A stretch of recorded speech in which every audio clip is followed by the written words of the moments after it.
أعوذ بالله من الشيطان الرجيم بسم الله الرحمن الرحيم إن الله وملائكته يصلون على النبي يا أيها الذين آمنوا صلوا عليه وسلموا تسليما اللهم صل على سيدنا ونبينا وشفيعنا ومولانا محمد وعلى آل محمد وبارک وسلم۔ محترم خواتین و حضرات، السلام علیکم۔ پیام صبح کے ساتھ ایک بار پھر حاضر میں ہوں آپ کا میزبان انیق احمد۔ پیام صبح میں روزانہ ہم قرآن کریم کی چند آیات کے حوالے سے بات کرواتے ہیں، اپنے ملک کے کسی ایک عالم دین سے سیکھتے ہیں ان سے کہ قرآن کریم کی یہ آیات ہم سے کیا مخاطبت کر رہی ہیں۔ بعض اوقات ایک آیت ہوتی ہے، بعض اوقات دو آیات ہوتی ہیں، بعض اوقات تین آیات ہوتی ہیں۔ اگر کوئی بڑی آیت ہوتی ہے تو ہم ایک ہی آیت کے بارے میں بات کرواتے ہیں اور سیکھتے ہیں کہ قرآن کریم ہم سے کس کس انداز میں مخاطبت کرتا ہے۔ ہم اکثر ایک بات عرض کرتے ہیں کہ اللہ اور اللہ کے رسول صلی اللہ علیہ وآلہ وسلم ہمیں کہاں دیکھنا چاہتے ہیں اور ہمیں کیسا دیکھنا چاہتے ہیں، قرآن کریم ہمیں بتا دیتا ہے۔ خواتین و حضرات، آج کی جو آیت ہے وہ سورہ انفال کی آیت نمبر 26 ہے 26۔ اللہ تعالیٰ اپنے انعامات گنوا رہا ہے اور شکر گزاری کا کہہ رہا ہے۔ کیا فرما رہا ہے اللہ اور اپنے انعامات کیوں گنوا رہا ہے؟ اللہ فرماتا ہے کہ یاد کرو وہ وقت کہ جب تم تھوڑے تھے، زمین میں تم کو کمزور سمجھا جاتا تھا، تم ڈرتے رہتے تھے کہ لوگ کہیں تمہیں مٹا نہ دیں۔ اللہ اکبر۔ پھر اللہ نے تمہیں جائے پناہ مہیا کر دی، اپنی مدد سے تمہارے ہاتھ مضبوط کر دیے، تمہیں بہترین رزق سے نواز دیا تاکہ تم شکر گزار بنو۔ خواتین و حضرات، مکہ مکرمہ کیسے کیسے حالات، 13 برس مکہ مکرمہ کے اقرا بسم ربک الذی خلق سے بات شروع ہوئی، یا ایھا المدثر قم فانذر، وہاں سے بات آگے ہوئی یتلو علیہم آیاتہ ویزکیہم، قدسی نفوس تیار ہو رہے ہیں اور ہوتے ہوتے یعنی صعوبتیں پریشانیاں برداشت کرتے کرتے وَقُلْ رَبِّ أَدْخِلْنِي مُدْخَلَ صِدْقٍ وَأَخْرِجْنِي مُخْرَجَ صِدْقٍ وَاجْعَلْ لِي مِن لَّدُنْكَ سُلْطَانًا نَصِيرًا۔ وہاں تک بات پہنچ جاتی ہے، ہجرت ہو رہی ہے، تشریف لا رہے ہیں آپ صلی اللہ علیہ وآلہ وسلم، اقتدار کو میرا مددگار بنا دے اے اللہ۔ قرآن کریم میں یہ دعا رکھ دی گئی، یعنی اب قیامت تک یہ دعا پڑھی جاتی رہے گی۔ اللہ تعالیٰ نے سکینت عطا فرمائی۔ اللہ تعالیٰ جو یہاں فرما رہا ہے کہ تم تو ڈرتے تھے، تم کمزور تھے، تمہارے ذہنوں میں یہ خیال آتا تھا کہ کہیں ایسا نہ ہو کہ یہ لوگ، یہ دشمنان نے دین یعنی یہ کفار اور مشرکین، یہ کہیں ہمیں مٹا ہی نہ دیں۔ اللہ مدد کر رہا ہے، ہاتھوں کو ہمارے مضبوط کر رہا ہے، بہترین رزق ہمیں فراہم کر رہا ہے۔ خواتین و حضرات، بہت ساری باتیں اس ذیل میں ہوں گی۔ وہاں مکہ سے ہجرت ہوئی مدینے کی جانب، یہاں پاکستان اللہ تعالیٰ نے ہمیں دیا، یہاں بھی ہجرت ہوتی ہے ہندوستان سے پاکستان کی جانب، اور ایک ریاست، ایک خطہ زمین، ایک قطع ارضی ہمیں نصیب ہوتا ہے۔ اللہ تعالیٰ ہمیں اپنی رحمتوں سے، اپنے فضل سے نوازتا ہے۔ یہاں پر جو شکر گزاری کے آداب اللہ تعالیٰ ہمیں بتا رہا ہے وہ کیا ہیں؟ لَإِن شَكَرْتُمْ لَأَزِيدَنَّكُمْ، تم شکر گزاری کرتے رہو گے میں نعمتوں میں اضافہ کرتا رہوں گا۔ کون سی نعمتیں ہیں؟ مادی نعمتیں یا روحانی نعمتیں؟ آسمانوں سے بھی نعمتوں کا نزول ہوتا ہے، ظہور ہوتا ہے، اور زمین سے بھی نعمتوں کا ظہور ہوتا ہے۔ خواتین و حضرات، جوڑیں گے حالات حاضرہ سے بھی کہ قرآن کریم کی یہ آیت ہم سے کیا تقاضا کرتی ہے۔ سیکھیں گے محترم مفتی رشید احمد صاحب سے۔ خواتین و حضرات، مفتی رشید احمد صاحب ہمارے ملک کا ایک جانا مانا نام، فارغ التحصیل جامعۃ الرشید، کئی یونیورسٹیز میں آپ پڑھاتے ہیں، صاحب نگاہ محترم مفتی رشید احمد صاحب۔ مفتی صاحب کو خوش آمدید کہتے ہوئے پروگرام کا آغاز اللہ تعالیٰ کے بابرکت نام سے سورہ انفال آیت نمبر 26 اعوذ باللہ من الشیطان الرجیم بسم اللہ الرحمن الرحیم وَاذْكُرُوا إِذْ أَنْتُمْ قَلِيلٌ مُسْتَضْعَفُونَ فِي الْأَرْضِ تَخَافُونَ أَنْ يَتَخَطَّفَكُمُ النَّاسُ فَآوَاكُمْ وَأَيَّدَكُمْ بِنَصْرِهِ وَرَزَقَكُمْ مِنَ الطَّيِّبَاتِ لَعَلَّكُمْ تَشْكُرُونَ صدق اللہ العظیم۔ یاد کرو وہ وقت کہ تم تھوڑے تھے، زمین میں تم کو بے زور سمجھا جاتا تھا، تم ڈرتے رہتے تھے کہ کہیں لوگ تمہیں مٹا نہ دیں، پھر اللہ نے تم کو جائے پناہ مہیا کر دی، اپنی مدد سے تمہارے ہاتھ مضبوط کیے اور تمہیں اچھا رزق پہنچایا، شاید کہ تم شکر گزار بنو۔ صدق اللہ العظیم۔ خواتین و حضرات، محترم مفتی صاحب کی خدمت میں اس سے پہلے کہ ہم رکھیں آج کے پروگرام کے حوالے سے پہلا سوال، کوئز، کل کے پوچھے گئے سوال کا درست جواب، اور آج کا سوال آپ کی خدمت میں۔ کل کا سوال ہمارا یہ تھا کہ سرکار دو عالم صلی اللہ علیہ وآلہ وسلم کے منہ بولے بیٹے کا کیا نام تھا؟ درست جواب حضرت زید بن حارثہ رضی اللہ تعالی عنہ۔ آج کا سوال نوٹ فرما لیجئے، اعتکاف کا ذکر قرآن کریم کی کس صورت میں آیا ہے؟ اعتکاف کا ذکر قرآن کریم کی کس صورت میں آیا ہے؟ سورہ بقرہ میں یا سورہ نساء میں یا سورہ اعراف میں؟ جو درست جواب آپ سمجھتے ہوں روانہ فرمائیے۔ ہمارے فون نمبرز ہیں 0092213452709، ہمارا دوسرا فون نمبر ہے 009221343000980، ہمارا ای میل ایڈریس ps@duniatv.tv، ہمارا SMS کا نمبر 3031 اور ہمارا واٹس ایپ کا نمبر ہے 009232182509194۔ حضرت ارشاد فرمائیے، شان نزول، اور پھر اسے جوڑیں گے اس آیت کو لمحہ موجود تک۔ شان نزول کیا ہے؟ اللہ تعالیٰ اپنے احسانات کیوں گنوا رہا ہے، کیوں بتا رہا ہے؟ دیکھو تم ایسے تھے، میں نے تمہاری کس طرح مدد کی، لیکن تم شکر گزاری کو نہیں بھولنا۔ ارشاد۔ بسم اللہ الرحمن الرحیم، نحمدہ و نصلی علی رسولہ الکریم، اما بعد۔ قرآن کریم سورۃ الانفال کی آیت ہے، اور اگر اسلام کی تاریخ کو دیکھا جائے، جب حضور علیہ السلام نے لوگوں کو دین کی طرف بلانا شروع کیا، تو ہم میں سے اکثر لوگ جانتے ہیں یہ بات کہ حضور علیہ السلام کو بہت سی تکلیفوں کا سامنا کرنا پڑا، اور شروع میں جو لوگ مسلمان ہوئے، جو صحابہ کرام حضور علیہ السلام کے ساتھ آئے، تو ان کو بھی بہت زیادہ ستایا گیا، بہت زیادہ تکلیفیں دی گئی، یعنی جو ممکنہ کوئی صورت ہو سکتی تھی کسی کو پریشان کرنے کی، حضور علیہ السلام اور آپ کے صحابہ کو پریشان کیا گیا۔ بعض اوقات صحابہ کرام پریشان ہو جاتے تھے، اور پھر ایک وقت آیا اللہ تعالیٰ نے حبشہ کی طرف ہجرت کی، مسلمانوں کو اجازت دی، تو مسلمان وہاں چلے گئے کچھ مسلمان۔ پھر چلتے چلتے جب تکلیفیں بہت زیادہ بڑھ گئیں، تو اللہ تعالیٰ نے مدینہ منورہ کی طرف ہجرت کی اجازت دے دی، اور اللہ تعالیٰ نے مدینہ میں حضور علیہ السلام کو ایسے انصار اور ایسے ساتھی اور صحابہ نصیب کر دیے جنہوں نے حضور علیہ السلام کے تحفظ کے لیے، آپ کے ساتھ چلنے کے لیے ہر طرح سے عہد و پیمان کیا، اور اظہار کیا کہ ہم انشاءاللہ آپ کے ساتھ بالکل آپ کی ایسے حفاظت کریں گے جیسے ہم اپنے بچوں کی، اپنے گھر والوں کی حفاظت کرتے ہیں۔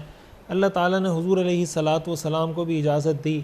پھر ایک وقت آیا اللہ تعالیٰ نے جہاد کی اجازت دے دی کہ اب مسلمان اس پوزیشن میں آ گئے، اتنی طاقت میں، اس حیثیت میں آ گئے کم از کم، کہ اب جس انداز سے دعوت دی جانی چاہیے تھی، ہر طرح کے مراحل پورے کیے جا چکے ہیں، بات سمجھا دی گئی، اگر اب بھی وہ مسلمانوں کو نقصان پہنچانے پر تلے ہوئے ہیں تو آپ ان سے بدلہ لے سکتے ہیں، اور اگر وہ تم پہ ظلم کرتے ہیں تو اپنے ظلم کا بدلہ ان سے لے سکتے ہیں۔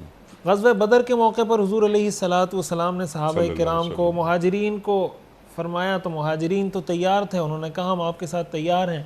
حضور علیہ الصلاۃ والسلام کو اس چیز کا بڑا انتظار تھا کہ انصاری صحابہ اس پر اٹھ کے اظہار کریں غزوہ بدر میں شرکت کے لیے کہ ہم بھی آپ کے ساتھ شرکت پر آمادہ ہیں، اس لیے کہ انصاری صحابہ نے حضور کے ساتھ جو معاہدہ کیا تھا وہ آپ کے تحفظ کا کیا تھا کہ آپ پہ کوئی خدا نخواستہ حملہ کرے گا تو ہم آپ کا تحفظ کریں گے، لیکن باہر نکل کر جنگ کرنا اس حوالے سے انصار کا کوئی معاہدہ حضور علیہ الصلاۃ والسلام سے نہیں تھا۔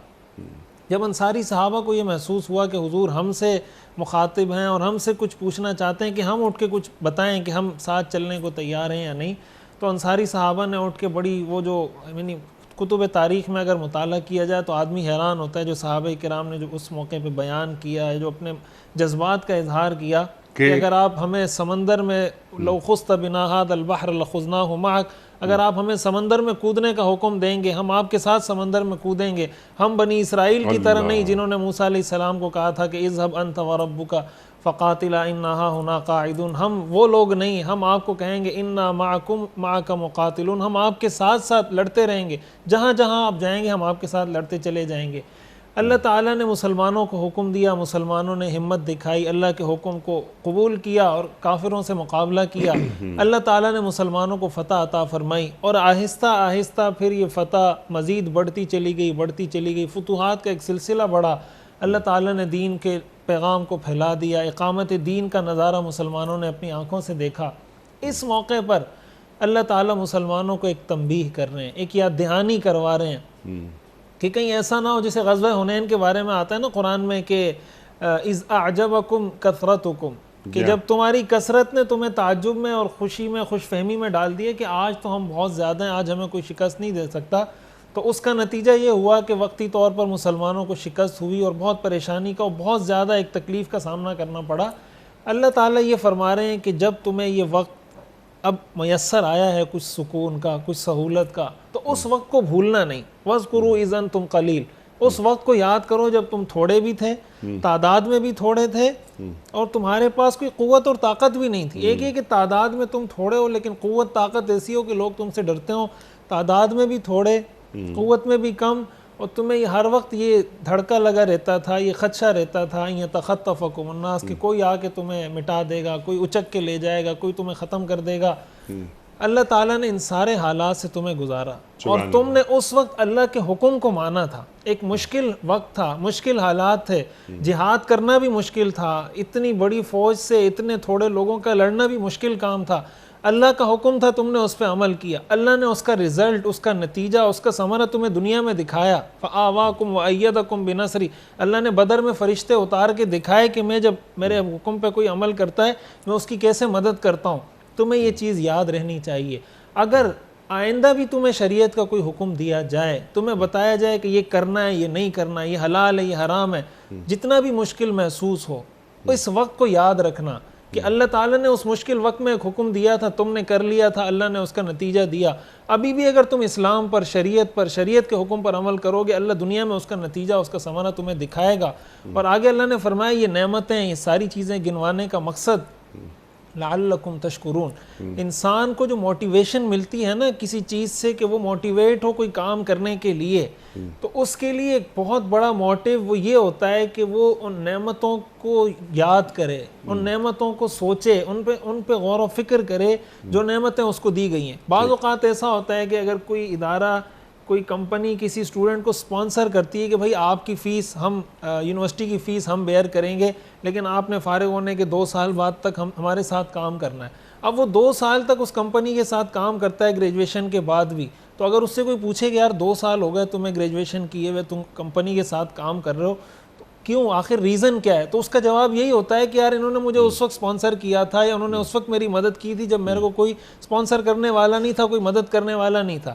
اللہ تعالیٰ فرما رہے ہیں کہ جب ہم نے تمہاری اس حال میں مدد کی، اس حال میں تمہیں سپورٹ کیا، تو تمہیں اس طرح کے حالات کو یاد رکھنا چاہیے۔ اور اسی کے ساتھ ساتھ ایک بڑی اہم چیز جو اس آیت میں اللہ تعالیٰ ارشاد فرما رہے ہیں کہ انسان کو جب کوئی اچھا مرتبہ، عہدہ، شہرت، عزت، مقام، مرتبہ، پیسہ مل جائے، کبھی انسان کو اپنی اوقات نہیں بھولنی چاہیے.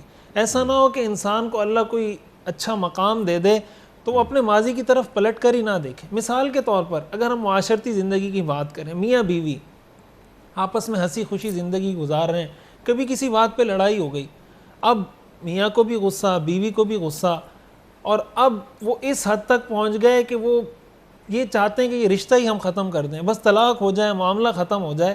اگر وہ تھوڑا سا اپنے ماضی کی طرف چلے جائیں گے، غور و فکر کر لیں گے کہ جب میری شادی نہیں ہوئی تھی، اس کی شادی نہیں ہوئی تھی، اور مجھے رشتہ نہیں مل رہا تھا، اس کو رشتہ نہیں مل رہا تھا، یہ کتنی پریشان تھی، میں کتنی پریشان تھی، پھر اس نے مجھے کتنا سپورٹ کیا، میں نے اس کو کتنا سپورٹ کیا، یہ ساری چیزیں جیسے جیسے اس کے ذہن میں آتی چلی جائیں گی، اس کے گھر کی زندگی بنتی چلی جائے گی. ٹھیک ہے. اسی طرح والدین، اولاد، کسی بھی جگہ آپ اس کو اپلائی کر ٹھیک سکتے ہے. ہیں. یعنی ایک دن میں ہم یہاں تک نہیں پہنچ گئے تھے، اور جب انعامات کا جو نزول ہوتا ہے ان انعامات کو بھی آدمی یاد رکھے کہ میں پہلے کیا تھا، اب میں کہاں ہوں. اور اگر اللہ تعالیٰ کا فضل اور رحمت شامل حال نہیں ہوتی تو میں کبھی یہاں نہیں پہنچ سکتا تھا، فرد کی حیثیت سے اور اسی طرح قوم کی حیثیت سے. ٹھیک ہے مفتی صاحب. اچھا، اب یہاں پر دو تین باتیں آتی ہیں ذہن میں.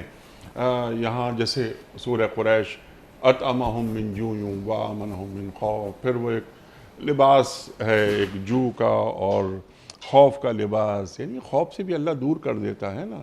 تو اللہ تعالیٰ کسی کام کے لیے تیار کرتا ہے اصل میں اس قوم کو. ہم فوراً آ جاتے ہیں اسی آیت کے پس منظر جو آپ نے بیان بھی فرما دیا کہ یہ 13 برس تھے مکہ مکرمہ کے، وہ بڑے صعوبتیں، بڑی پریشانیاں. اس میں طائف کا بھی واقعہ ہے کہ طائف میں کیا کچھ نہیں ہوا. اللہ اکبر. اور صحابہ اکرام کی جو قربانیاں، اللہ اکبر اللہ اکبر.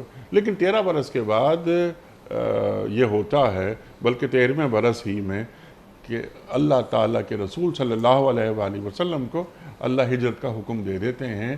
بإذن اللہ رسول ہر کام اللہ کے اذن سے ہی کرتے ہیں، اللہ ہی کے ارادے کو عملی شکل دیتے ہیں. اب اللہ کے رسول صلی اللہ علیہ وآلہ وسلم مکہ مکرمہ سے مدینہ منورہ تشریف لا رہے ہیں، ابھی داخل نہیں ہوئے. اُذِنَ لِلَّذِينَ يُقَاتِلُونَ بِأَنَّهُمْ ظُلِمُوا، آیت نازل ہو جاتی ہے. 13 برس ہاتھ باندھ کے رکھو، کچھ نہیں کرنا، جوابی کارروائی نہیں کرنا.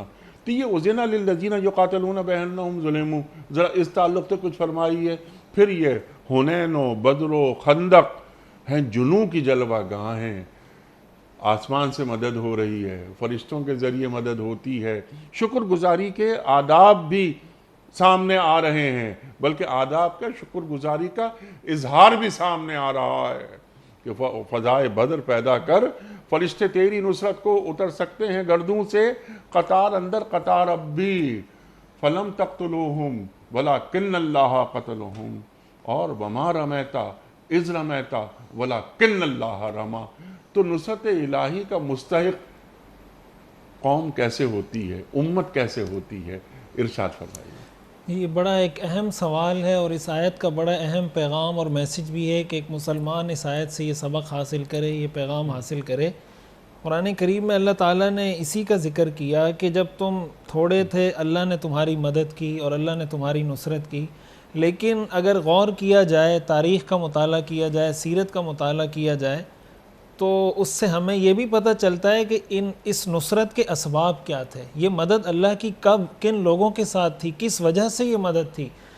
تو اگر سب سے پہلے اسی چیز کو غزوہ بدر کے ہی موقع کو دیکھ لیا جائے، جب اللہ تعالیٰ نے قتال کی اور جہاد کی اور بدلہ لینے کی اجازت دی، تو یہ جو سچویشن تھی، یہ جو کنڈیشن تھی، بظاہر جیسے قرآن کریم میں منافقین کا کئی مرتبہ ذکر کیا گیا، اور وہ یہی کہتے تھے کہ یہ تو جہاد نہیں ہے، یہ تو جنگ نہیں ہے، یہ تو جا کے خودکشی کرنے کے مترادف ہے، کہ وہاں اتنی بڑی فوج ہے، ان کے پاس اتنا اسلحہ ہے، اتنے ہتھیار ہیں، یہ جا کے وہاں، اس کی مثال تو ایسے جیسے آدمی جا کے دیوار میں سر مارے اور وہ یہ کہے کہ میں جنگ کر رہا ہوں. اس طرح کی صورتحال میں اللہ کا حکم آیا، اور پھر صحابہ نے اس کو بلا چوں چرا تسلیم کیا اور اس پہ عمل کر کے دکھایا. تو سب سے پہلا میسج، سب سے پہلا پیغام کہ اللہ کی نصرت کب آتی ہے؟ اللہ کی نصرت ایک قوم کے ساتھ، ایک فرد کے ساتھ، ایک معاشرے کے ساتھ اس وقت آتی ہے جب وہ اللہ کے حکم کو بلا چوں چرا تسلیم کرے اور وہ یہ سمجھے کہ میری صلاح و فلاح اگر ہے دنیا میں کسی چیز میں تو اس حکم کو قبول کرنے میں، اگرچہ اس کو وقتی طور پہ مشکل پیش آ سکتی۔ صحابہ کرام بھی ایسا نہیں کہ وہ جنگ میں اترے اور بغیر کسی مشکل کے ان کو فتح حاصل ہو گئی، شہید بھی ہوئے، زخمی بھی ہوئے، عورتیں بیوہ بھی ہوئیں، بچے یتیم بھی ہوئے، ساری تکلیفیں، لیکن قرآن کریم میں آتا ہے نا ان تکونوا تعلمون فانہم یعلمون کما تعلمون وترجون من اللہ ما لا یرجون، یہ ساری تکلیفیں بھی تو اللہ تعالیٰ اس کے بدلے میں بھی انسان کو اجر عطا کر رہے ہوتے ہیں، اور پھر ان تکلیفوں سے گزر کر انسان ایک مقام حاصل کرتا ہے۔ اس کی مثال بالکل ایسا ہے جسے اگر کسی کو کوئی مشکل ٹاسک دیا جاتا ہے یا اس کو بتایا جاتا ہے کہ بھائی یہ تمہاری کامیابی کا ایک راستہ ہے، تم اس سے کامیاب ہو سکتے ہو۔ ایک بچہ اگر اس کو کہا جاتا ہے کہ بھائی آپ اسکول میں داخلہ لیں، آپ میٹرک کریں، آپ ایف ایس سی کریں، آپ گریجویشن کریں، ماسٹر کریں، پی ایچ ڈی کریں، اور اس سے وہ پوچھے کہ بھائی اس کا مقصد کیا ہے، تو آپ اس کو کہیں کہ بھائی آپ سکون کے ساتھ ایک اچھی زندگی گزار سکیں، تو اس کو تو بظاہر ممکن ہے بچے کے ذہن سے اگر سوچا جائے اس کو یہی سمجھ میں آئے گا کہ یار یہ میرے سکون کو خراب کر کے کہہ رہا ہے کہ تمہیں سکون ملے گا، یعنی یہ میری صبح کی نیند کو خراب کر رہا ہے، دن کے کھیل کود کو خراب کر رہا ہے، اور رزلٹ اس کا مجھے یہ بتا رہا ہے کہ اگر تم اس سارے سکون کو اپنے برباد کر لیتے ہو اور تھوڑی سی تکلیف برداشت کر لیتے ہو تو اینڈ رزلٹ اس کا یہ ہوگا کہ تمہیں ڈگری مل جائے گی، تمہیں سکون مل جائے گا۔ قرآن کریم میں اللہ تعالیٰ نے اس طرح کی آیات کو اسی لیے ذکر کیا کہ اگر مثال کے طور پر ایک شادی کا معاملہ ہے، اب شادی ہو رہی ہے، نکاح ہو رہا ہے، اب اس میں ہمارے ہاں جتنی رسومات، جتنے مسائل پیدا کر دیے گئے ہیں، جتنی مشکل بنا دی گئی ہے شادی ہمارے معاشرے میں، اور وجہ اس کی صرف اور صرف کیا ہوتی ہے؟ خاندان والے ناراض ہو جائیں گے، معاشرہ ناراض ہو جائے گا، سوسائٹی وہ کیا کہے گا، وہ کیا کہے گا، یہ کیا کہے گا، اس چکر میں ہم قرض بھی لیتے ہیں، اس چکر میں ہم سود بھی لیتے ہیں، اس چکر میں ہم اللہ کو ناراض بھی کرتے ہیں، نہ جانے کیا کچھ کر رہے ہوتے ہیں صرف اس لیے کہ ہم لوگوں کو راضی کر سکیں۔ اور اللہ تعالیٰ نے اس سے منع کیا ہے کہ بھائی یہ کام شادی میں نہیں کرنے، ان چیزوں سے اپنے آپ کو بچانا ہے، شادی میں، خوشی میں، غمی کے موقع پر ہم ان چیزوں سے نہیں بچتے۔ اینڈ رزلٹ اس کا کیا ہوتا ہے کہ پھر بے سکونی، ٹینشن، بے چینی، پریشانی، اس وقت پھر انسان سوچ رہا ہوتا ہے پتہ نہیں مجھ سے کیا گناہ ہو گیا۔ اللہ کا نظام ایسا تو ہے نہیں کہ انسان یہاں گناہ کرے یہاں فرشتہ آ کے اس کو پکڑ لے۔ بسا اوقات ایسا ہوتا ہے کہ وقتی طور پر عمل کرنے میں مشکل ہوتی ہے۔ ایک آدمی مثال کے طور پر کسی گناہ میں مبتلا ہے اور اس کو کہا جا رہا ہے کہ بھئی آپ اس گناہ سے بالکل علیحدہ ہو جائیں۔ ایک آدمی سودی معاملے میں مبتلا ہے، اس کو کہا جا رہا ہے کہ آپ اس سے الگ ہو جائیں، تو وقتی طور پہ مشکل تو ہوگی، پریشانی تو ہوگی، لیکن پریشانی تو اگر کوئی ڈاکٹر آپریشن کرتا ہے، کوئی ڈاکٹر انجیکشن لگاتا ہے، آدمی ٹیبلٹ کھاتا ہے، میڈیسن کھاتا ہے، کوئی بھی اس طرح کے کام جب انسان دنیا میں کامیابی، ترقی یا اعلیٰ مرتبہ حاصل کرنا چاہتا ہے، بہتری کی طرف جانا چاہتا ہے، ایک انڈرسٹوڈ بات ہے کہ اس طرح کے مراحل سے اس کو گزرنا پڑتا ہے۔ اللہ تعالیٰ قرآن کریم میں یہ ارشاد فرما رہے ہیں کہ جب میرا کوئی حکم سامنے آئے تو اس کو یہ سمجھ کر اگنور مت کرو، نظر انداز مت کرو کہ یار یہ میرے بس کی چیز نہیں ہے۔ لا یکلف اللہ نفسا الا وسعہا، اگر اللہ نے حکم دیا تم کر سکتے ہو۔ اس کو اللہ تعالیٰ نے فرمایا کہ تم نے میری بات کو مانا، تمہیں حکم دیا گیا، تم نے مانا، اور اس کا رزلٹ پھر اللہ تعالیٰ نے دنیا میں تمہیں عطا کیا اور تمہیں کامیابی ملی دنیا کے اندر۔ یہ ایک بڑا واضح میسج اور ایک بڑا واضح پیغام ہے جو ہمیں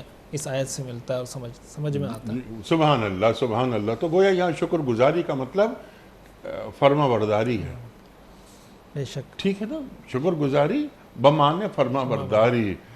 یا ایھا الذین آمنوا ادخلوا فی السلم کافہ، تمام مصیبتیں، پریشانیاں وغیرہ اللہ تعالیٰ نے دور کر دی مسلمانوں پر سے، اور اپنے فضل خاص سے ان کی مدد کی، انہیں مضبوط کیا، انہیں بہترین رزق دیا اور انہیں زمین عطا فرمائی۔ مفتی صاحب، ہم ذرا پاکستان کی بات کرتے ہیں۔ پاکستان، بہت سے افراد ہمارے پڑوسی ملک سے آئے، ایک خوف کی فضا ہوتی تھی، بھوک کی فضا ہوتی تھی، یعنی وہ بھوک اور خوف کا لباس ان کے اوپر تھا، لیکن اللہ تعالیٰ نے وہ بات سنی، ان کی دعاؤں کو قبول کیا، اور پاکستان کا مطلب کیا؟ لا الہ الا اللہ، اور پاکستان کا مقصد کیا؟ محمد الرسول اللہ۔ قافلے در قافلے، قربانیاں بہت ساری، مدینہ سے ہم اسے جوڑ رہے ہیں، مکہ مکرمہ سے مدینہ ریاست بنی، ہندوستان سے پاکستان آئے ہمارے اجداد، اور انہوں نے اس ریاست کی بنیاد رکھی، بڑے خواب، لعلکم تشکرون کی بات میں آپ سے کروانا چاہتا ہوں. شکر گزاری. اللہ تعالیٰ اپنی نعمتیں گنوا کر، اپنے احسانات کو گنوا کر یہ بتا رہا ہے کہ مجھے کیا مطلوب ہے تم سے. مجھے مطلوب ہے کہ صرف تم شکر گزاری کرو.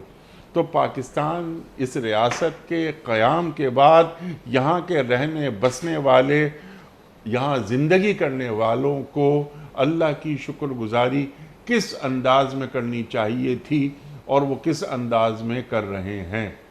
ارشاد. قرآن کریم میں اللہ تعالیٰ نے اس طرح کے واقعات کا ذکر کیا ہے کہ ایک شخص ہے وہ اللہ سے یہ دعا کرتا ہے لئن آتانا من فضلہ لنکونن من الصالحین، کہ اللہ اگر آپ نے فضل فرما دیا تو میں بڑا آپ کا نیک بندہ بن جاؤں گا اور میں آپ کا بڑا فرما بردار بن جاؤں گا. فلما آتاہم من فضلہ بخلوا بہ وتولوا وہم معرضون. جب اللہ نے اپنا فضل فرمایا، اس کو مال عطا کیا تو اس نے بخل شروع کر دیا، اللہ کے احکام سے اعراض شروع کر دیا. اس طرح کی کئی مثالیں اللہ تعالیٰ نے قرآن کریم میں بیان فرمائی ہیں کہ انسان کے پاس جب ایک نعمت نہیں ہوتی تو رو رو کے مانگ رہا ہوتا ہے، اس کے لیے کوشش کر رہا ہوتا ہے، تڑپ اور طلب کا اظہار کر رہا ہوتا ہے. اگر پاکستان کی تاریخ کو دیکھا جائے تو یہ نعمت ہمارے پاس نہیں تھی تو ہم نے اس کے لیے ہمارے بڑوں نے دعائیں کی، محنت کی، قربانیاں، اور نہ جانے ایسی قربانیاں کہ آدمی اس کو بیان نہیں کر سکتا. یعنی جو کچھ سہا ہے ہمارے بڑوں نے اس ملک کو حاصل کرنے کے لیے، اور ظاہر بنیاد وہ ایک اللہ کا نام تھا، لا الہ الا اللہ، جس کی بنیاد پہ بنا.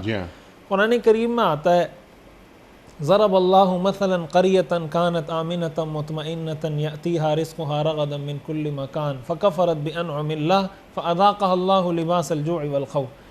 اللہ تعالیٰ انسان سے اس بات کا تقاضا کرتے ہیں، قرآن میں آتا ہے نا وَقَلِيلٌ مِّنْ عِبَادِيَ الشَّكُورِ، کہ میرے بندوں میں شکر کرنے والے بندے بہت تھوڑے ہیں. حدیث میں آتا ہے نا کہ بعض صحابہ یہ دعا کرتے تھے یا اللہ ہمیں اپنے تھوڑے بندوں میں شامل فرما. تو لوگ پوچھتے تھے کہ کیا مطلب؟ تو وہ کہتے تھے قرآن میں اللہ نے کہا ہے کہ شکر کرنے والے بندے بہت تھوڑے ہیں، کہ اللہ کی نعمت ملنے کے بعد آدمی کو اس کا احساس ہو. اور ایک ریاست، ایک ملک اگر اللہ تعالیٰ عطا کرتے ہیں، اہل مکہ کی اللہ تعالیٰ نے بتائی ان کی خصوصیت الذی اطعمہم من جوع وآمنہم من خوف، کہ اللہ تعالیٰ نے ان کو امن بھی عطا کیا ہے، اللہ نے ان کی معیشت بھی بہتر کی ہے، ان کو رزق بھی عطا کیا ہے. اس آیت میں بھی اللہ تعالیٰ یہ ارشاد فرما رہے ہیں تخافون، تم ڈرتے تھے، ان یتخطفکم الناس، یعنی خوف کی فضا تھی، فأیدکم فآواکم وأیدکم، تمہیں امن بھی دیا، تمہاری مدد بھی کی، انصار کے پاس چلے گئے، مدینہ منورہ چلے گئے، اور ورزقکم من الطیبات، اور تمہیں رزق بھی عطا کر دیا، معیشت بھی تمہاری مضبوط کر دی. اللہ نے یہ ملک ہمیں دیا، اللہ نے ہمیں یہاں امن بھی دیا. اور یہ جو قرآن میں فرمایا کہ قلیل مستضعفون، ہم تھوڑے بھی تھے، کمزور بھی تھے، اللہ نے ہمیں ایٹمی طاقت بنا دیا. ایک مسلم، پوری دنیا میں ایک اسلامی ریاست جو مسلم ملک ایٹمی طاقت کا حامل ہے، اللہ نے ہمیں وہ بنا دیا. تو مستضعفون بھی ہم نہیں رہے الحمدللہ، اللہ کے فضل و کرم سے یہ طاقت بھی اللہ نے عطا کر دی، اور اللہ نے امن بھی عطا کر دیا، اللہ نے معیشت بھی عطا کر دی. اس کے باوجود اگر ہم ناشکری کریں تو اللہ نے اس کا نتیجہ بھی قرآن میں ذکر کر دیا، فَكَفَرَتْ بِأَنْعُمِ اللَّهِ فَأَذَاقَهَا اللَّهُ لِبَاسَ الْجُوعِ وَالْخَوْفِ. اگر اللہ کے نعمت کی ناشکری کرو گے اور اللہ کے احکام سے بغاوت کرو گے، اپنے معاملات کے اندر، معاشرت کے اندر، کاروبار میں، ملک کی سیاست اور نظام میں اگر اللہ کے نظام سے بغاوت کا اعلان کرو گے تو اللہ فرما رہے ہیں اذاقہ اللہ لباس الجوع والخوف. ایسے ملک میں دو چیزوں کو اللہ کمزور کر دیتے ہیں. ایسی ریاست میں ناشکری کا انجام اور نتیجہ یہ ہوتا ہے کہ ایسے ملک کا امن و امان تباہ ہو جاتا ہے، ایسے ملک کی معیشت تباہ ہو جاتی ہے. آج اگر ہم دیکھیں ہمارے ملک کے جو بنیادی مسائل ہیں وہ یہ دو مسائل ہیں جس کی وجہ سے ہم بہت پریشان ہو رہے ہوتے ہیں. مہنگائی ہو گئی، اور جناب یہ پابندی لگ گئی، بلیک لسٹ میں ڈال دیا، گرے لسٹ میں ڈال دیا، اس طرح کے جو مسئلے مسائل ہمارے ساتھ چل رہے ہیں، اور امن و امان کے مسائل. اگر ہم یہ چاہتے ہیں، یعنی بعض اوقات ہمیں وہ اسباب تو نظر آ رہے ہوتے ہیں جو ظاہراً ہمیں نظر آ رہے ہیں کہ فلاں نے یہ کر دیا، فلاں نے یہ کر دیا، لیکن اپنے عمل سے ہم اللہ کے نظام کے ساتھ کس طرح بغاوت کر رہے ہیں. مثال کے طور پر سود کے نظام کو آپ لے لیں، اگر پورے ملک کی ریاستی نظام کو سودی معاملات پر چلایا جا رہا ہے، اللہ نے اس کو اعلان جنگ سے تعبیر کیا ہے. اب ایک مسلم ریاست اللہ کے ساتھ ایز اے اسٹیٹ جنگ کر رہی ہے، لڑ رہی ہے، کہ قتال کی کیفیت اللہ کے ساتھ بنائی ہوئی ہے، اور پھر وہ یہ توقع رکھے کہ مجھے امن نصیب ہوگا، میری معیشت مضبوط ہوگی، اس طریقے سے میں تقویت حاصل کر لوں گا. تو ظاہر ہے کہ دنیاوی سارے اسباب حاصل ہو جانے کے باوجود بھی امن اور رزق کا جو ثمرہ، جو حاصل ایک ملک کے پاس ہونا چاہیے، ایک قوم، ایک معاشرے کے پاس ہونا چاہیے، دلی سکون کا، دلی چین اور اطمینان کا، وہ نصیب نہیں ہو سکتا ایز اے مسلم. اور پھر ایز اے پاکستانی، ہم پاکستانی ہونے کی حیثیت سے اگر سوچیں تو میرے خیال سے ایسا لگتا ہے، یہ سورہ قریش کے بارے میں بھی ہمارے علماء فرماتے ہیں، اور اس طرح کی آیات کے بارے میں ایسا لگتا ہے جیسے یہ ہمارے بارے میں ہی آیات نازل ہوئی ہیں. وہ حافظ سعید صاحب، حکیم سعید صاحب رحمۃ اللہ علیہ کے بارے میں آتا ہے نا، وہ فرماتے ہیں کہ جب میں سورۃ الرحمن پڑھتا ہوں تو مجھے ایسے لگتا ہے جیسے یہ اللہ نے پاکستان والوں کو کہا ہے کہ تم پہ اتنی ساری نعمتیں میں نے کی ہیں، فَبِأَيِّ آلَاءِ رَبِّكُمَا تُكَذِّبَانِ. اس کے باوجود بھی اگر ہم سوچیں ہی نہیں، یا پھر ہم لبرلزم کی طرف بڑھیں، یا ہم اللہ کے نظام سے بغاوت کی طرف، یا معاذ اللہ کے نظام کو چیلنج کرنے کی طرف بڑھیں، یا ان شریعت کے احکام پر ہم اعتراضات، شکوک و شبہات کا اظہار شروع کر دیں جو مسلمہ احکام ہیں، مسلمہ عقائد ہیں، پھر تو یہ ہمارے لیے بہت خطرے کی بات ہے. کیا کرنا چاہیے؟ یعنی یہ نعمتوں کی حفاظت کیسے ہوتی ہے؟ نعمتوں کی حفاظت کا تو بنیادی اصول اور بنیادی طریقہ جس کے لیے قرآن حدیثی سب کچھ ہمیں دیا گیا ہے، بنیادی وہ یہی ہے کہ شکر کیا جائے. لعلکم تشکرون اور لئن شکرتم لازیدنکم، یہ اللہ کا وعدہ ہے. کچھ چیزوں کے ساتھ اللہ نے وعدہ کیا ہے، جیسے شکر ہے، لئن شکرتم لازیدنکم، ادعونی استجب لکم، دعا کرو میں دعا کو قبول کروں گا. اب ظاہر ہے کہ جب شکر کی بات آتی ہے تو شکر کا ایک مطلب تو یہ کہ انسان زبان سے کہے الحمدللہ، یا اللہ تیرا شکر. یہ بھی شکر کی ایک قسم ہے، اس پر بھی اللہ تعالیٰ ثواب عطا فرماتے ہیں. لیکن اگر اس نعمت کو محفوظ کرنا ہے اور اس نعمت کو ترقی دینے کے لیے کردار ادا کرنا ہے تو اس شکر کا سب سے پہلا تقاضا یہ ہوتا ہے کہ اس نعمت کو جو اللہ نے عطا کی ہے یا کسی بھی محسن نے عطا کی ہے اس کی مرضی کے مطابق استعمال کیا جائے. مثال کے طور پر آنکھ اللہ کی ایک نعمت ہے، اللہ نے عطا کی ہے.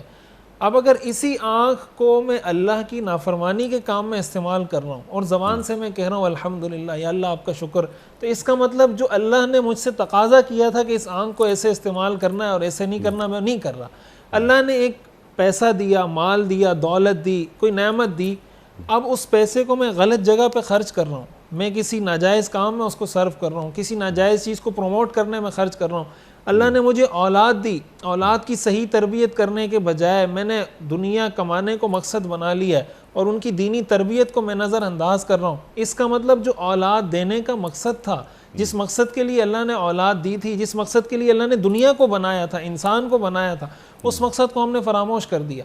تو اپنی زندگی کے ہر شعبے میں ہم اس چیز کو دیکھیں کہ یہ نعمت مجھے ملی. مثال کے طور پر ریاست کو اگر ہم لیں، یہ ملک اللہ نے ہمیں دیا اسلامی نظام کے لیے، کہ اسلامی لا الہ الا اللہ کے نام پہ دیا کہ ہم یہ نظام لے کر آئیں گے. اب سوال یہ پیدا ہوتا ہے کہ ہم اس نظام کو لانے میں کتنے سنجیدہ ہیں. ہمارے سیاستدان، ہمارے ادارے، ہماری بیوروکریسی، ہمارا چھوٹے سے چھوٹا آدمی اور بڑے سے بڑا آدمی. ظاہر ہے ہر آدمی کا اپنا ایک رول ہے. بعض اوقات یہ ہوتا ہے کہ یعنی جب بھی یہ بات کی جاتی ہے تو لوگوں کے ذہن میں یہ آتا ہے کہ یار میں کیا کر سکتا ہوں، میرے ایک کرنے سے کیا ہو جائے گا. تو قرآن نے اس کو بیان کیا علیکم انفسکم، جو تمہاری اپنی ذمہ داری کم از کم اس کو پورا کرنا چاہیے. ایک آدمی اگر بیوروکریٹ ہے، وہ اگر کسی کرسی پر بیٹھا ہوا ہے، وہ کوئی سیاستدان ہے، وہ کوئی چپڑاسی ہے، وہ کوئی کلرک ہے، جو اس کی ذمہ داری ہے وہ کیا سمجھتا ہے کہ میں اپنے سسٹم کو اسلامائز کرنے میں کتنا رول پلے کر سکتا ہوں، میری کیا حیثیت ہے، میں اپنی حیثیت کے مطابق کیا. ایک پولیس کا محکمہ ہے، وہ یہ سمجھتا ہے کہ یار میں پولیس کے محکمے سے رشوت کو ختم کرنا چاہتا ہوں، میری یہ حیثیت ہے، مثال کے طور پر میں 20 لوگوں کو قائل کر سکتا ہوں یا 20 لوگوں کو میں مجبور کر سکتا ہوں کہ بھئی تم نے رشوت نہیں لینی. ایک ایسے جو ہے وہ سمجھتا ہے کہ یار میں 200 سپاہیوں کو مجبور کر سکتا ہوں، ان کو تنبیہ کر سکتا ہوں کہ تم نے رشوت نہیں لینی. وہ اس طریقے سے ان کو اس چیز پر لائے. ایک سیاستدان جب سیاست کرتا ہے وہ اس چیز کو دیکھے کہ میں کسی امریکہ میں، کسی یورپی ملک کے اندر بیٹھ کے سیاست نہیں کر رہا، ایک اسلامی ملک میں بیٹھ کے سیاست کر رہا ہوں. میں اگر کوئی سٹیٹمنٹ دے رہا ہوں، میں کوئی بیان دے رہا ہوں، تو اس چیز کو دیکھا جائے میرا یہ بیان، میری یہ گفتگو اسلام کے کسی حکم سے تو متصادم نہیں. کبھی کبھی ہمارے ہاں ایسے بیانات دینا شروع کر دیے جاتے ہیں پردے کے خلاف، شریعت کے کسی حکم کے خلاف، سود کے بارے میں، جو بالکل صریح قرآنی احکام سے متصادم ہوتے ہیں. اگر کہا جا رہا ہوتا ہے پردہ کریں تو اس کو کہا جاتا ہے کہ یہ مولویوں کی باتیں ہیں، یہ دقیانوسیت ہے، یہ قدامت پسندی ہے. اس طرح کی باتیں اگر ایک آدمی کر رہا ہے تو اس کو یہ سوچنا چاہیے کہ وہ اللہ کے نظام کے ساتھ بغاوت کرنے کی کوشش کر رہا ہے. تو ہر آدمی اپنے لیول پر ٹھیک ہے اگر کوشش کرے گا اپنی سطح کے مطابق شکر گزاری کرے، یعنی فرما برداری کرے اللہ کی. اور اللہ کے رسول صلی اللہ علیہ وآلہ وسلم کی. کیونکہ ایک وزیر اعظم ہمارا ہے تو وہ صرف وزیر اعظم نہیں، وزیر اعظم تو ہر ملک میں دنیا بھر میں تقریباً ہوتے ہیں. ایک وزیر اعظم میں اور ایک امتی وزیر اعظم میں زمین آسمان کا فرق ہوتا ہے. ایک صدر مملکت میں اور ایک امتی صدر مملکت میں زمین آسمان کا فرق ہوتا ہے. اسی طرح اسی ریاست میں رہنے بسنے والے، زندگی کرنے والی اگر کوئی ایک ماں ہے تو وہ محض ماں نہیں ہے، وہ امتی ماں ہے. وہ بیٹی نہیں، محض بیٹی نہیں، امتی بیٹی ہے. وہ امتی باپ ہے، وہ امتی بیٹا ہے. علی حاذا القیاس وہ امتی جج ہے، وہ امتی سپہ سالار ہے. کیونکہ پوچھا جائے گا نا، کلکم راعٍ و کلکم مسئول عن رعیتہ، کہ ہم نے تم کو یہ مقام دیا تھا تو کیا تم نے شکر گزاری یعنی فرما برداری کی؟ تم کتنے نیچے تھے، ہم نے تمہیں اٹھا دیا، ہم تمہیں کس مقام پر لے آئے، یہ آیت بیان فرما رہی ہے نا. لیکن یہ کہ ان نعمتوں کے حصول کے بعد تم اپنی ذمہ داریوں سے بالکل لاپرواہ ہو گئے تھے. پوچھا جائے گا اس تعلق سے. بعض اوقات ہمارے معاشروں میں مفتی صاحب ایسی باتیں سامنے لائی جاتی ہیں کہ یہ ریاست، ہم پاکستان کی بات کر رہے ہیں، ہمارا وطن جو ہمیں بے پناہ عزیز ہے، بے پناہ محبت ہے، کہ یہ ریاست جو ہم نے حاصل کی وہ پاکستان کا مطلب کیا؟ لا الہ الا اللہ، جیسے آپ نے یہ فرمایا، اس بنیاد پہ نہیں، چند معاشی فوائد تھے انہیں حاصل کرنا تھا. تو کیا یہ بات آپ درست سمجھتے ہیں؟ دیکھیں، اگر تاریخ پاکستان کا مطالعہ کیا جائے اور کوئی بھی ریاست اگر بنتی ہے، کوئی بھی اسٹیٹ اگر بنتی ہے، اگر مطالعہ کیا جائے تو تحریک پاکستان کے اندر جو روح پھونکی گئی ہے جس چیز سے، وہ یہی لا الہ الا اللہ تھا. یعنی ایک سوال پیدا ہوتا ہے، ایک انسان اگر ویسے ہی سوچے اس بات کو کہ آخر ایسی کیا بات تھی جس کی وجہ سے ہم الگ ہونا چاہتے تھے، ایسے کون سے معاشی فوائد ہمیں حاصل ہو گئے جو وہاں رہتے ہوئے ہمیں حاصل نہیں ہو سکتے تھے. ہمارا جو مسئلہ تھا، قائد اعظم کے فرامین کا اگر مطالعہ کر لیا جائے، جس بنیاد پہ انہوں نے یہ مطالبہ کیا، جس بنیاد پہ علامہ اقبال نے یہ تصور پیش کیا، اگر اس کا مطالعہ کر لیا جائے تو ان کا تو بنیادی تصور یہ تھا کہ مسلمان اور ہندو دو الگ الگ قومیں، دو قومی نظریہ، ٹو نیشن تھیوری. ان کی گفتگو کے اندر، ان کے فرامین کے اندر ہمیں یہ بات بڑی وضاحت کے ساتھ ملتی ہے. قائد اعظم نے جگہ جگہ یہ بات فرمائی کہ بھائی ہمارا جو دستور ہوگا وہ قرآن کے مطابق ہوگا، وہ مدینہ کی ریاست کے مطابق ہوگا. یہ ساری باتیں ان کے بیانات کے اندر موجود ہیں. اگر یہ روح اس کے اندر نہ ہوتی لا الہ الا اللہ والی، تو آخر ایک انسان اگر سوچے کہ اتنے لاکھوں لوگ قربانی آخر کیوں دیں گے؟ اگر اس کو کوئی معاشی فائدہ حاصل ہونا ہے تو اس کو پتہ ہے میں تو کٹ جاؤں گا، میں تو مر جاؤں گا، میری اولاد تو کٹ مر جائے گی. اگر معاشی فائدہ حاصل ہوگا وہ تو جا کے کسی تیسری چوتھی نسل کو ہوگا، میں آخر کیوں مروں؟ جذبہ جہاد ایمان کی بنیاد پر ہوتا ہے، جذبہ جہاد لا الہ الا اللہ کی بنیاد پر ہوتا ہے. اگر یہ لا الہ الا اللہ نکال دیا جائے، ایک مسلمان فوج کو اگر طاقت ملتی ہے، اگر ایک موٹیویشن ملتی ہے، اگر اس کو بہادر فوج سمجھا جاتا ہے، ہماری پاکستانی فوج کے بارے میں قرار دیا جاتا ہے کہ دنیا کی بہترین افواج میں سے ایک ہے، اس کی بنیادی وجہ جذبہ جہاد ہے، اس کے پیچھے لا الہ الا اللہ کا کلمہ ہے. دنیا کے ہر ملک کے پاس فوج ہوتی ہے، ان کے بارڈرز کو وہ سیف کرتی ہے، سیکیور کرتی ہے، لیکن وہ $2,000 کے لیے وہ کھڑے ہوتے ہیں. لیکن جو ہمارا جوان کھڑا ہوتا ہے وہ نعرہ تکبیر اللہ اکبر کی بنیاد پر. بے شک یہ اللہ اکبر کی صدا، یہ اللہ اکبر کا نعرہ، یہ لا الہ الا اللہ کا نعرہ وہ چیز ہوتی ہے جو اس کو تیار کرتی ہے، اس کو کھڑا کرتی ہے. وگرنہ یہ بہادری، یعنی بہت سی دفعہ ہمیں ایسے واقعات دیکھنے کو ملے کہ کم طاقت ہونے کے باوجود ایک مسلمان فوج غالب آ جاتی ہے، وہ فتح حاصل کر لیتی ہے. وجہ اس کی یہی ہے جو حضرت عمر رضی اللہ تعالیٰ عنہ نے حضرت خالد بن ولید رضی اللہ تعالیٰ عنہ نے فرمایا تھا کہ ہم موت سے ایسی محبت کرتے ہیں جیسے تم شراب سے محبت کرتے ہو. تو موت سے آخر ایک انسان، ایک کافر، ایک غیر مسلم، تو قرآن میں آتا ہے لَتَجِدَنَّهُمْ أَحْرَصَ النَّاسِ عَلَى حَيَاتٍ، سب سے زیادہ عزیز چیز اس کو زندگی ہوتی ہے. اور ایک مسلمان زندگی ہتھیلی پر رکھ کر، جان ہتھیلی پر رکھ کر اللہ کی راہ میں نکلتا ہے. تو اتنی قربانیاں جب تک کسی کے پاس یہ ایسا مضبوط نظریہ عقیدہ آخرت لا الہ الا اللہ کا نظریہ نہ ہو، وہ نہیں دے سکتا. اسی بنیاد پر یہ ملک حاصل کیا گیا تھا، اور اس کی واضح دلیل وہ لوگ ہیں جنہوں نے اس تحریک میں حصہ لیا ان کی تاریخ پڑھی جائے، اس تحریک کو پڑھا جائے، بڑی وضاحت کے ساتھ چیزیں سامنے سبحان اللہ سبحان اللہ. مفتی صاحب بالکل لاسٹ منٹ جاری ہیں پروگرام کے. اب ذرا آپ ہمیں تعلیم کر دیجئے. ٹو ڈوز کرنے کے کام، قوم کو مایوسی سے نکالیے. ایک تو کام یہ ہونا چاہیے. محسوس ہوتا ہے کبھی کبھار کہ پوری قوم کراچی سے خیبر تک بے یقینی بے یقینی بے یقینی میں مبتلا ہوتی جا رہی ہے. وہ اقبال فرماتے ہیں نا کہ بے یقینی غلامی سے بدتر ہے، اور ایک اور جگہ فرمایا اقبال نے کہ بے یقینی موت سے بدتر ہے. تو ہم تو پاکستان کا مطلب کیا، لا الہ الا اللہ، ہم قرآن اور صاحب قرآن کو ساتھ لے کر چلتے ہیں، پھر ہم مایوس کیسے ہو سکتے ہیں؟ ہو ہی نہیں سکتے. لیکن اپنی ذمہ داریوں سے عہدہ برا ہونا پڑتا ہے. وَلَن تَجِدَ لِسُنَّتِ اللَّهِ تَبْدِيلًا، اللہ کی سنت تبدیل نہیں ہوتی. آپ نے بدر کی بات فرمائی تھی، مکہ سے پہنچے مدینہ منورہ، مقابلہ ہوا تو اللہ نے مدد بھیجی، نصرت الہی. تو نصرت الہی کا مستحق بنا جاتا ہے، اس کے لیے کچھ خواص، کچھ خوبیاں اپنے اندر پیدا کی جاتی ہیں. کیا نصرت الہی کے حصول کے لیے جو کچھ کرنا پڑتا ہے، کیا ہم نے وہ کام کیے اس پچھلے 74 سال میں؟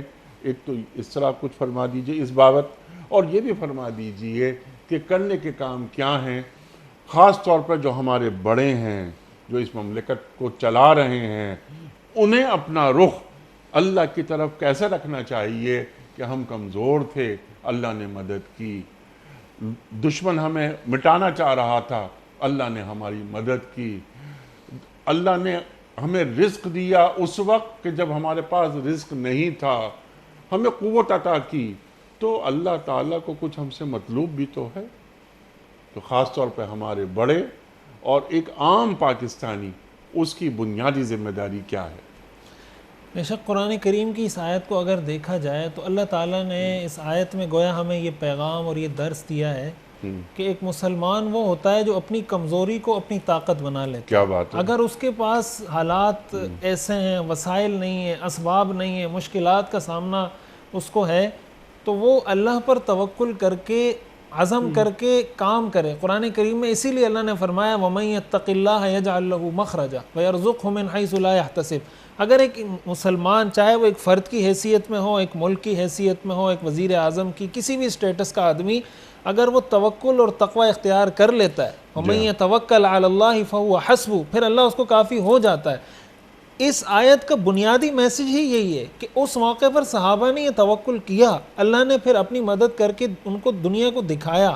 اگر ہم یہ سمجھتے ہیں ہمارے پاس ہماری کچھ مشکلات ہیں، مسائل ہیں، انسان اس کے لیے عزم کرے. پہلی بات، اگر اس کا عزم ہی نہیں ہے، اس کا ارادہ ہی نہیں ہے، نیت ہی نہیں ہے کہ میں نے اپنے اس سسٹم کو اسلامائز کیسے کرنا ہے. کسی بھی شعبے کا آدمی، وہ وزیر اعظم کے لیول کا آدمی ہے اور اس کو پتہ ہے کہ معیشت کے نظام کو اسلامائز کیسے کرنا ہے، خاندانی نظام کو اسلامائز کیسے کرنا ہے، کاروباری جتنے ہمارے زندگی کے شعبے ہیں اس کو اسلامائز کیسے کرنا ہے، اور پھر اس کے لیے مجھے کیا کیا سٹیپس لینے ہیں. ایسا نہیں ہے کہ جسٹ وہ ایک نعرہ ہو، ایک منصوبہ ہو، ایک آواز ہو، لیکن اس کے لیے کوئی پلاننگ نہ ہو، کوئی منصوبہ بندی نہ ہو.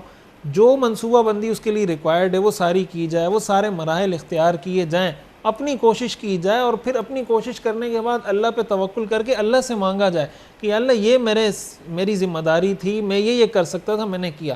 ہمارے ہاں تو افسوس کی بات یہ ہے، اس طرف بدقسمتی سے جب سے پاکستان بنا ہے، اگر ایک عمومی جائزہ لیا جائے تو ہمیں ایسا کوئی یعنی قابل فخر یا کوئی قابل تقلید ایسی کوئی کاوش یا ایسی کوئی کوشش نظر نہیں آتی، بالخصوص حکمران طبقے کی طرف سے، کہ ان کی طرف سے ایسی کوئی سنجیدہ کوشش کی گئی ہو مستقل بنیادوں پر کہ ہم واقعی میں اس ملک کو ایک ریاست مدینہ، ایک اسلامی ملک، ایک اسلامی اسٹیٹ بنائیں.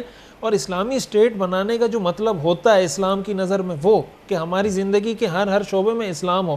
بعض اوقات لوگ یہ سمجھتے ہیں پتہ نہیں اسلامی اسٹیٹ ہوگی تو پتہ نہیں وہاں کیا ہوگا، اور جیسے لوگ کہہ رہے ہوتے ہیں وہاں تو حدود نافذ ہو رہی ہوں گی، وہاں یہ ہو رہا ہوگا، وہ ہو رہا ہوگا. تو اسلامی اسٹیٹ کا مطلب ہوتا ہے مدینہ منورہ. حضور علیہ السلام نے جو ریاست قائم کی تھی، صحابہ کرام نے جو لوگوں کو کر کے دکھایا، پریکٹیکلی کر کے دکھایا، اس طرح کی ریاست اس کے بغیر قائم ہی نہیں ہو سکتی. اور اس میں جیسے میں نے عرض کیا کہ ہم میں سے ہر ایک کی ذمہ داری ہے کہ وہ یہ کوشش کرے کہ اپنے اپنے شعبے کو اسلامائز کرے، اپنے اپنے کام کو اسلامائز کرے، وہ جس شعبے میں ہے، جس فیلڈ میں ہے. وہ یہ دیکھے کہ میں اپنے حصے کا کام کتنا کر رہا ہوں. اگر ہر آدمی یہ تہیہ کر لے, یہ عزم کر لے, یہ نیت کر لے کہ میں نے مشکل حالات اور ماحول ہر چیز کے باوجود اپنے حد تک کے سسٹم کو اسلامائز کرنا ہے, تو اللہ تعالیٰ کی ذات سے امید ہے کہ ایک نہ ایک دن اللہ تعالیٰ ہمیں یہ بہاریں اسلام کی ضرور دکھائے گا. سبحان اللہ, سبحان اللہ. کیا اچھی بات آپ نے فرمائی کہ اپنے اپنے لیول پر اپنی اپنی سطح پہ کام کریں, خواہ اس کا تعلق کسی بھی شعبے سے ہو. سبحان اللہ, سبحان اللہ. اور میں جو کام کر رہا ہوں, جو بات کر رہا ہوں, یہ کوئی بھی عمل ہے ایک مسلمان شخص کا, یہ عمل, یہ کام, یہ بات اللہ اور اللہ کے رسول صلی اللہ علیہ وآلہ وسلم کے نزدیک پسندیدہ ہے یا ناپسندیدہ, کیونکہ ہر عمل کا احتساب ہوگا. مفتی صاحب آپ نے بات فرمائی تھی, یعنی تلاوت کی تھی آپ نے یہ آیت کہ لَإِن شَكَرْتُمْ لَأَزِيدَنَّكُمْ, لیکن بات یہیں تک نہیں ہے. وَلَئِن كَفَرْتُمْ إِنَّ عَذَابِي لَشَدِيدٌ, لیکن دیکھو اگر تم نے کفران نعمت کیا تو میرا عذاب بھی بہت شدید ہے. ان عذابی لشدید, یہاں پر لام لگا دیا گیا, لام ثقیلہ, کہ ہاں ضرور میرا عذاب شدید ہے. تو اس سے کیسے دور رہا جائے؟ بے شک اللہ کی ناشکری سے بچنے کا تو ظاہر ہے کہ یہی طریقہ ہے کہ, اور اللہ کی جب ناشکری کی جاتی ہے, پھر جب اللہ کا عذاب آتا ہے تو اللہ کے عذاب کے بھی مختلف طریقے ہوتے ہیں یا مختلف شکلیں ہوتی ہیں. بعض اوقات تو عذاب یعنی جیسے خدا نخواستہ زلزلہ آ گیا, سیلاب آ گیا, اس طرح کی چیزیں بعض اوقات عذاب کی شکل ہوتی ہیں. بعض اوقات جو اللہ کے عذاب کی شکلیں ہوتی ہیں وہ اس انداز میں ہوتی ہیں کہ انسان کو محسوس نہیں ہو رہا ہوتا. جیسے قرآن میں اللہ نے اس کو بیان کیا مثال کے طور پر, امن و امان کا تباہ ہونا, معیشت کا تباہ ہونا, یہ اللہ کا عذاب ہے. اب بعض اوقات انسان سمجھ رہا ہوتا ہے یہ امن اس کی وجہ سے تباہ ہوا, اس کی وجہ سے ہوا, معیشت اس کی وجہ سے تباہ ہوئی, اس وجہ سے ہوئی, اس طرف اس کی توجہ نہیں جاری ہوتی کہ میں اللہ کے عذاب میں گھر چکا ہوں, اور اللہ کے عذاب میں گھرنے کی وجہ یہ ناشکری ہے, اللہ کے نظام سے بغاوت ہے. تو یہ سوچنا چاہیے, غور کرنا چاہیے کہ کہیں خدا نخواستہ اللہ تعالیٰ ہمیں ایسے کسی عذاب میں مبتلا نہ کرے, اور اگر خدا نخواستہ ہم ایسے عذاب میں مبتلا ہو چکے ہیں تو ہم اس سے نکلنے کی کوشش کریں. سبحان اللہ, سبحان اللہ. اور سے نکلنے کے لیے وہ جو میر کارواں ہے, نگہ بلند سخن دل نواز جاں پرسوز, یہی ہے رخت سفر میر کارواں کے لیے. تو کفران نعمت سے دور رہا جائے, شکر گزاری کی جائے. شکر گزاری جس طرح آپ نے سمجھا دیا ہمیں, شکر گزاری بمانے فرما برداری اللہ اور اللہ کے رسول صلی اللہ علیہ وآلہ وسلم کی. تو پھر اللہ تعالیٰ نعمتوں میں اضافہ کرتا ہے, برکتوں میں اضافہ کرتا ہے, اللہ کا فضل اور اللہ کی رحمتیں بڑھ جاتی ہیں. لیکن اپنا رخ اللہ کی طرف بالکل سیدھا رکھنا چاہیے, ثابت قدمی کے ساتھ. مفتی صاحب میں آپ کا بڑا شکر گزار, بڑا ممنون, آپ تشریف لائے اور آپ نے ہماری علمی کمی کو دور فرمایا. خواتین و حضرات, وقت یہاں مکمل ہوا ہمارے آج کے پروگرام کا. معزز علماء کے شکر گزار رہتے ہیں ہمیشہ کہ قرآن کریم کی آیات کو بالکل واضح کر کے بیان کر دیتے ہیں, کیا معنی ہے, کیا مفاہیم ہیں, اور جو ہماری علمی کمی ہوتی ہے اسے پورا کر دیتے ہیں.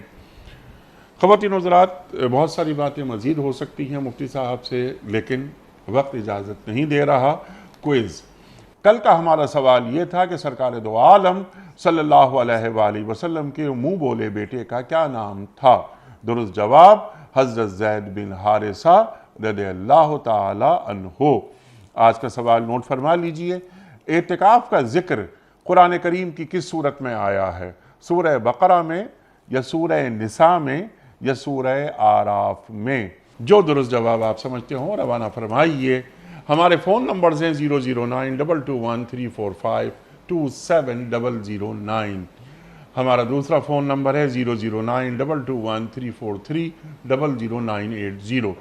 ہمارا ای میل ایڈریس ps@duniatv.tv. ہمارا SMS کا نمبر 3031.